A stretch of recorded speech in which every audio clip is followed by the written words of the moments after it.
Hi there. Thank you so much for coming to my talk. Today, I'll be talking about circuit breakers and how they fit into an overall monitoring strategy.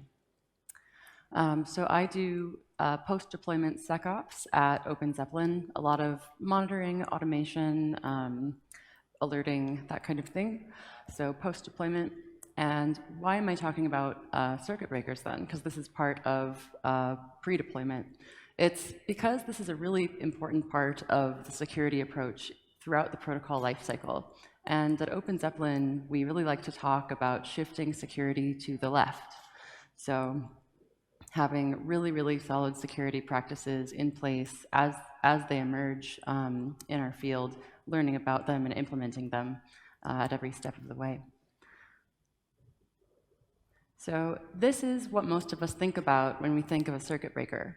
It's a concept that comes from electrical engineering. So when you plug too many hair dryers and blenders and power tools into a circuit, pop, everything goes dark. You go down to your basement, you open a hatch, you flip this thing back, and suddenly the lights come back on. So the difference, another important distinction, is that as opposed to a fuse, a circuit breaker can be flipped back on, it can be reset to resume normal operation. So that concept was then taken and used in the stock market. In 1987, there was an event called Black Monday, a horrible market crash that resulted in panic selling and these cascading liquidation events that just really damaged the economy. And in order to prevent that again, circuit breakers were implemented in the stock market.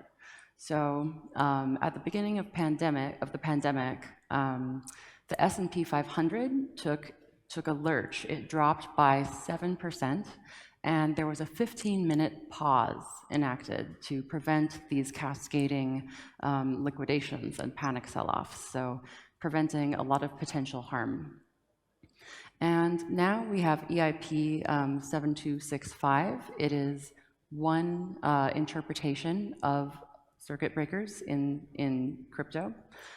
In fact, one of the co-authors will actually be following up this introductory talk, and it should be a really interesting talk, so I'm looking forward to it myself. So I'm going to give you my definition as well as the description of EIP 7265, and I'll be talking about circuit breakers in broader terms. So this quote, as I was doing the research, this quote really stuck with me from one of the co-authors of the EIP. Why would you ever let 100% of your TVL leave in 10 seconds or 5 blocks? That's a really good question. So EIP 7265, I describe this as a rate-limiting pass-through device that meters outflow adaptively to TVL. So it's kind of this separate thing that sits and meters outflow and kind of throttles it. You can also tune this implementation to actually just halt outflow. And this was another resource I found. And this talk is multimodal. You can check out the tweet thread. You can look at the graphics. You can listen to my words, whatever works for you. So the Euler hack, if it had had a rate-limiting circuit breaker, would have been way less extreme. The outflow would have been metered, and that would have given your incident response team a little bit white hats more time to actually do something, maybe save some of the funds, or whatever security procedures they have in place. So it gives us time to act. Or of course, if you just paused the whole thing, that is another option you could have elected as well. So for this talk, I'm using kind of a broader interpretation, a system in which some threatening condition, triggers altered protocol functionality in a reversible way. I'm trying not to get too broad here because eventually it'll just become a thing that does a thing, which is like most of code. So that's our definition for this talk. So this concept is not new. As I mentioned earlier, this comes from electrical engineering, from the stock market. We're basically just formalizing a domain-specific software architecture mechanism, really, in this case, in this emerging field so that we can reuse it and share it and codify it and just have safer and more sensible practices. So here are some of the upsides. I'll start with the good stuff, some of the use cases. The most obvious one is preventing the loss of user assets. So EIP 7265 really works best with token protocols. You could apply it to other protocols probably, but preventing the loss of user assets is the #1 use case for this. You could also so if you detect like an address that has interacted with Tornado Cache, for instance, you could lock down the addresses to only an allow list. Now, arguably, that might be a poor user experience, especially for Tornado Cache users, but that is one possible implementation. You can constrain the volatility of an asset or a market. That's another, I mean, that's what the stock market is doing. That's another really obvious one. You can prevent a governance takeover with this rate limiting as well, so DAO security. This is a pretty flexible concept. You can prevent inflationary asset minting in the case of a bug.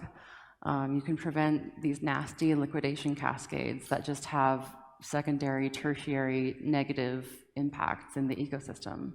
And then this one, I did a talk earlier today on node level vulnerabilities with my coworker Simi. You could theoretically protect your entire protocol in the event of certain node level vulnerabilities if you have the right sanity checks in place. So that one is very interesting to me, and I'm going to keep thinking about it. So here are some of the possible downsides. So it's not all a bed of roses. This could be a crappy user experience if it's too sensitive, if it throttles users taking their money out, because people in Web3 don't like it when you tell them what to do and what they can't do with their money. If you're a hacker, you could potentially freeze the user assets by triggering a pause. You can also launch, kind of on the same note, a denial of service. So that's also a really poor user experience. You have kind of a larger attack surface, a little more complexity for your devs, auditors, and users. And I'll talk a little bit more about that later. And you have to experiment with gas costs and see what the outcome is for your protocol.